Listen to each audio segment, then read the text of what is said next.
Here I am again, it's Jerry, and we're on lesson 135. If I defend myself, I am attacked. Who would defend himself unless he thought he were attacked, that the attack were real, and that his own defense could save himself? And herein lies the folly of defense. It gives illusions full reality, and then attempts to handle them as real. It adds illusions to illusions, thus making correction doubly difficult. And it is this you do when you attempt to plan the future. Activate the past or organize the present as you wish. You operate from the belief you must protect yourself from what is happening because it must contain what threatens you. And a sense of threat is an acknowledgement of an inherent weakness, a belief that there is a danger which has power to call on you to make appropriate defense. The world is based on this insane belief, and all its structures, all its thoughts and doubts, its penalties and heavy armaments, its legal definitions and its codes, its ethics and its leaders and its gods, all serve but to preserve its sense of threat. No one walks the world in armature, but must have terror striking it at his heart. Defense is frightening. It stems from fear, increasing fear as each defense is made. You think it offers safety, yet it speaks of fear made real and terror justified. Is it not strange you do not pause to ask, as you elaborate your plans and make your armor thicker and your locks more tight, that you defend and how and against what? Let us consider first what you defend. It must be something that is very weak and easily assaulted. It must be something made easy prey, unable to protect itself, and needing your defense. What but the body has such frailty that constant care and watchful deep concern are needful to protect its little life? What but the body falters and must fail to serve the Son of God as a worthy host?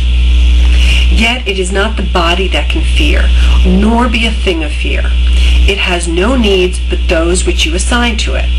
It needs no complicated structures of defense, no health-inducing medicine, no care and no concern at all.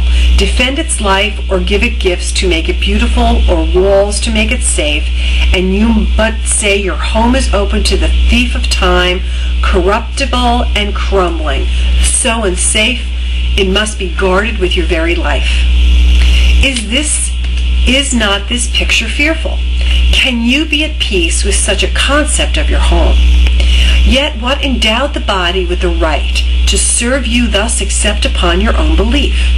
It is your mind which gave the body all the functions that you see in it and set its value far beyond a little pile of dust and water. Who would make defense of something that he recognized as this? The body is in need of no defense. This cannot be too often emphasized. It will be strong and healthy if the mind does not abuse it by assigning it to roles it cannot fill, to purposes beyond its scope, and to exalted aims which it cannot accomplish. Such attempts, ridiculous yet deeply cherished, are the sources for the many mad attacks you make upon it.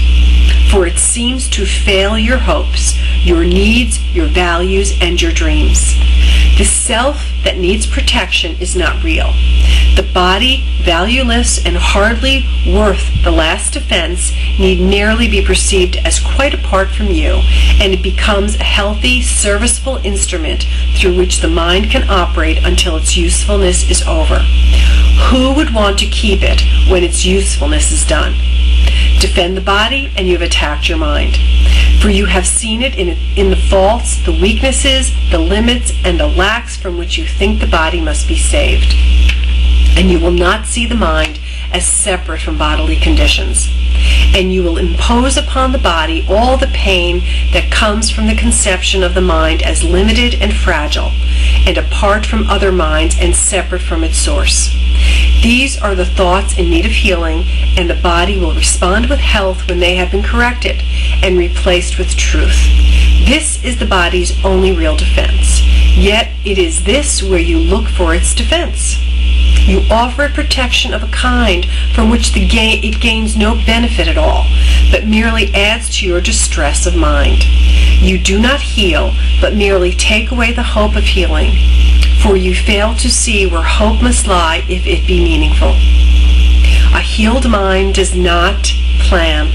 It carries out the plans that it receives through the listening to wisdom that is not its own. It waits until it has been taught what should be done, and then proceeds to do it. It does not depend upon itself for anything except its adequacy to fulfill the plans assigned to it. It is secure in certainty that obstacles cannot impede its progress to accomplishment of any goal that serves the greater plan established for the good of everyone. A healed mind is relieved of the belief that it must plan, although it cannot know the outcome which is best, the means by which it is achieved, nor how to recognize the problem that the plan is made to solve. It must misuse the body in its plans until it recognizes this is so. But when it has accepted this is true, then it is healed and lets the body go. Enslavement of the body to the plans the unhealed mind sets up to save itself must make the body sick. It is not free to be the means of helping in a plan which far exceeds its own protection, and which needs its service for a little while. In this capacity is health assured, for everything the mind employs for this will function flawlessly and with the strength that has been given it and cannot fail. It is perhaps not easy to perceive that self-initiated plans are but defenses, with the purpose all of them were made to realize. They are means by which a frightened mind would undertake its own protection at the cost of truth. This is not difficult to realize in some forms which these self-deceptions take, where the denial of reality is very obvious, yet planning is not often recognized as a defense.